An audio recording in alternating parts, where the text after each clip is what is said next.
Hi, I'm Brett Parker, multimedia specialist for Snack Food and Wholesale Bakery.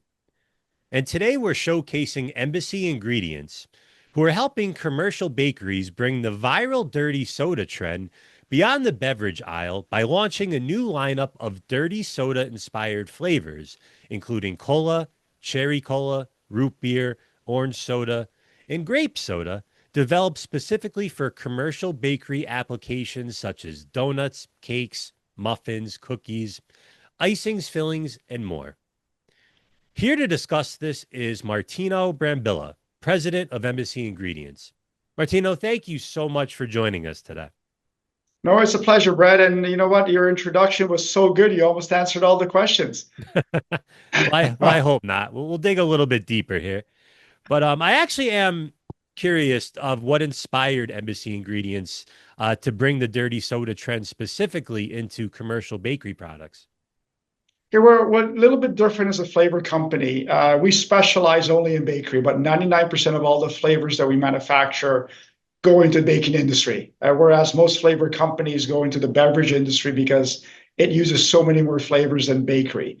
And bakery is a lot of different differences where you have to subject the flavor to freezing, to heat. You abuse the flavor a lot. So specializing in bakery, we naturally went, okay, how can we get this trend that's happening out there that's hitting a lot of different categories and now adapt the flavors to go into the bakery trend?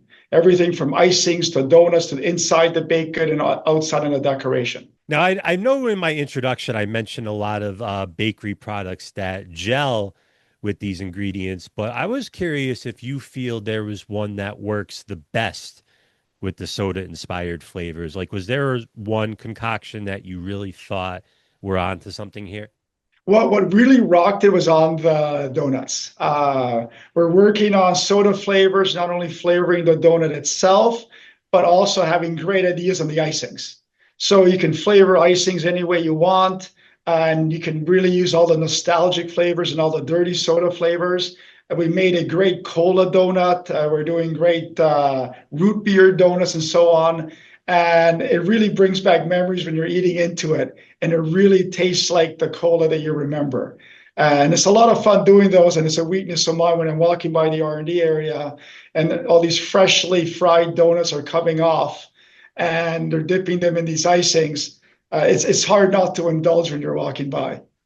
What is the biggest challenge of making sure these flavors still taste like recognizable sodas after they're baked? I was wondering if you talk a little bit about the methods behind this.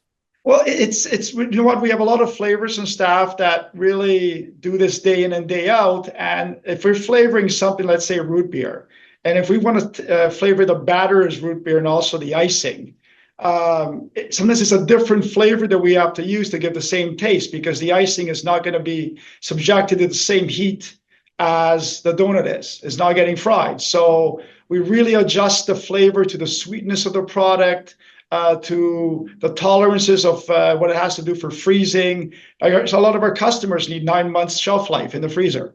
So we have to really formulate the product specific to the application, whether it's going into a cupcake, whether it's going into an icing, a buttercream icing that's going on top of the cupcake, or it's going on to an icing that's going onto a donut. So we really have to adjust the formulation specific to the application, and we really customize it to whatever the customer wants. Because the nice thing about flavors is that everybody has a different memory and a different nostalgia about all these flavors that we're coming up with. So different buyers will want it a little bit different every time we present it. And we'll adjust it to exactly the way the person who wants to launch it for their demographic wants it to taste. Why do you think consumers are so interested in seeing beverage inspired flavors in baked goods? Was there anything about the consumer data that really inspired you guys in this direction? A lot of nostalgia is coming into the bakery market.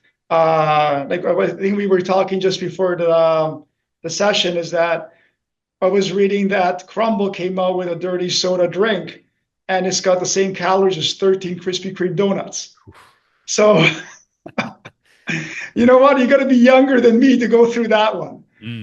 But the thing is that people are craving for this. They like the nostalgia. People at my age group, we like the nostalgia of these flavors that we grew up with when we were younger. And the younger demographic is also getting into it where they're seeing something new and they're associating with the nostalgia of their parents or even their grandparents in some cases.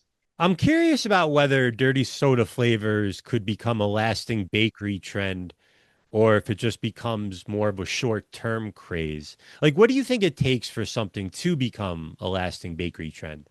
So for lasting bakery trend, it's gonna have some legs. And we keep in mind a lot of the customers that we deal with take 18 months to launch a product. So what you're seeing being launched now was started maybe 18 months ago in R&D, because that's a sales cycle of a typical customer that we have. Now, will dirty sodas be a lasting trend? Maybe, maybe not. It might be something that spikes and has a little bit of legs, but maybe not as lasting as maybe soda flavors. So the thing is that when you're talking about soda flavors, I think that will be a much longer trend, and that will be much longer lasting than the dirty soda trend. Sounds fantastic. Well, that's all the time that we have for today. Martino Brambilla of Embassy Ingredients, thank you so much for your time. We really appreciate it. Thanks a lot, Brad. Appreciate it. And thank you all for watching.